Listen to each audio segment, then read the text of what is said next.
গত মৌসুমে ম্যানচেস্টার সিটিতে যোগ দিয়ে গোল্ডেন বুট জিতেছিলেন আর্লিং হাল্যান্ড। পুরস্কারটি হাতে তোলার পথে ৩৬ গোল করেছিলেন তিনি। এবার গত মৌসুমের চেয়ে কম অর্থাৎ ২৭ গোল করলেও গোল্ডেন বুট উঠল হাল্যান্ডের হাতেই। হল্যান্ড পিছনে ফেলেছেন চেলসির তরুণ তারকা কোলে পারমালকে। ২০২৩ থেকে ২৪ মৌসুমে পালমারের গোল সংখ্যা ২২টি।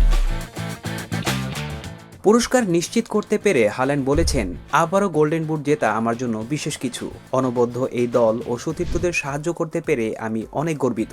এই পুরস্কার পেতে আমাকে সাহায্য করার জন্য সকল সতীর্থ, কোচ ও কর্মকর্তা যারা অনেক পরিশ্রম করেছে তাদের ধন্যবাদ জানাচ্ছি। ধন্যবাদ জানাচ্ছি সমর্থকদেরও যারা আমাকে এত সমর্থন করেছেন, এবং আমি সবসময় আপনাদের সঙ্গে গোল উদযাপন উপভোগ করি। হল্যান্ডই ম্যানচেস্টার সিটির একমাত্র ফুটবলার যিনি দুবার গোল্ডেন বুট জিতলেন। এর আগে ২০১০ থেকে ১১ মৌসুমে দিমিতার বেরবাতোভের সঙ্গে পুরস্কারটি ভাগ করেছিলেন সিটির কার্লোস তেভেজ। আর ২০১৪ থেকে ১৫ মৌসুমে ২৬ গোল করে গোল্ডেন বুট জিতেছিল সার্জিও আগুয়েরো। প্রথম ২ মৌসুমেই টানা ২ প্রিমিয়ার লিগ সহ ৬টি বড় শিরোপা জিতেছেন হল্যান্ড।